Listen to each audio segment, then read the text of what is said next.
Hi, welcome back to the channel. I'm Dex, and today we're breaking down the evolution of hip hop from the Bronx block parties to the algorithm friendly trap beat of today. And more importantly, how you can creatively borrow the musical DNA of each of the eras for your own TV and film cues. This isn't a history lecture. It's a composer's guide. If you've ever thought, why does my hip hop cue sound like a confused marching band? This video could be for you. Let's dive in. Okay, let's start with the origins, you could call them. Late 70s, mid 80s. The BPM range was sort of between 90 and 110. So breakbeat friendly, danceable, don't think cardio intense. The traits that you probably need to understand are breakbeat, so funk, soul, drum breaks, looped until the vinyl cries for you to stop. You tend to find sparse arrangements, so space is a big part of the groove, and don't fill it with 17 synth layers. Call and response energy, quite important, even though that we are doing instrumentals, they can still talk to each other. And turntable textures, scratches, vinyl noise, rhythmic cuts, things like that. So how do you actually use these? I would focus on one iconic breakbeat. I would keep the harmony very minimal. Two chords is probably already showing off a little bit. Use percussive motifs. So instead of melodies, get that percussion in there, and add vinyl crackle, scratch style effect for the flavour. This is perfect for retro documentaries, youth culture segments, or anything that needs that old school cool without sounding like a parody.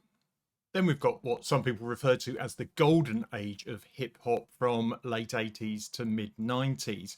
The BPM ranges tend to go from about 85 to 100. The key traits are sample driven heavy production. So jazz, funk, soul chopped up like a culinary competition, I suppose. Boom bap drums. So kick, snare, repeat, but make it iconic.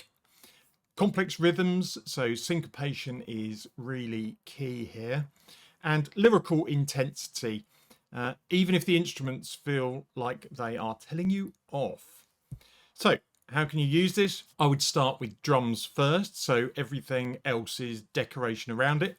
Use jazz influenced chords, so sevenths, ninths, and minor progressions, and sample style textures chopped up into phrases, and keep it confident, but remember not to rush the beat as well.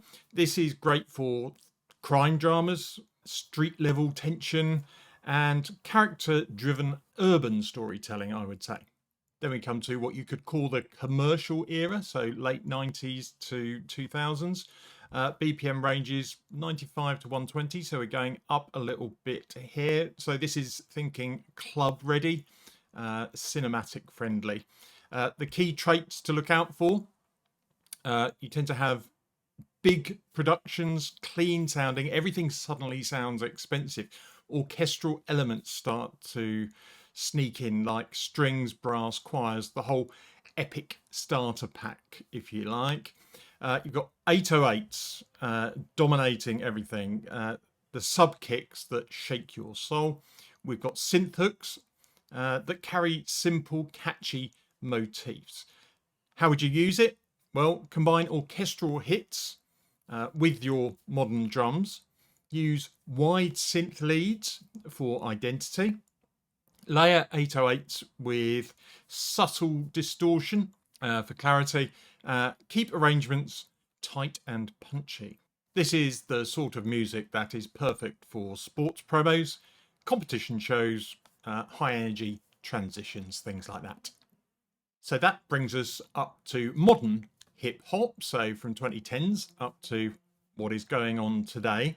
You tend to find the BPM is up at 140, 150, but it's half time. It feels half time, so it feels more 65, 70 BPM. Key traits to look out for in this style: basically, triplet hi-hats are everywhere. You've got huge 808 subs and atmospheric pads that are moody and dark and cinematic, and you've got the hybrid textures still in there. So electronic meets orchestra meets, I found this kind of cool plugin and used it. How would you use this era in different cues? Well, build everything around hi-hat patterns. Use dark pads, reverse effects, slow attack synths, things like that. And keep the harmony extremely simple. Let the 808 be your emotional anchor for this. And it's perfect for tension scenes, tech, gaming content, modern youth culture. So I thought I'd throw in this bonus slide on global fusion, post-genre hip-hop, and where things seem to be going at the moment. When we look at BPM ranges, there are several different genres that are being sort of reclassified as music develops, obviously. So you've got things like Afrobeats between 95 and 110, Latin trap 90 to 100, UK drill 140, but again, think of that as halftime because it sounds like it's 70. But it's got your sliding 808s, cold atmosphere, that's UK drill. And then pop rap, 100 to 120, bright, catchy. And how would you use that? Blend world rhythms. So grab those world instruments and get them on your tracks with hip hop drums. Don't forget them. Use melodic percussion. So I'm thinking things like bells, plucks, mallets. And the drill style really is that sliding 808 for tension. Keep the textures bright, modern and international. And these are perfect for things like travel shows, again, youth focused reality TV and modern lifestyle kind of things. So I hope you found that fun. Like and subscribe is always appreciated. And I hope you get the idea that hip hop isn't just one sound. It's a timeline of different rhythms, cultures, and production techniques. Once you understand the evolution, you can pull exactly the right flavor for your cue without accidentally writing a trap beat at 180 BPM.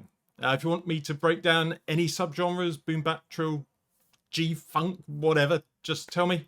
I can build a composer-friendly deep dive. See you in the next one.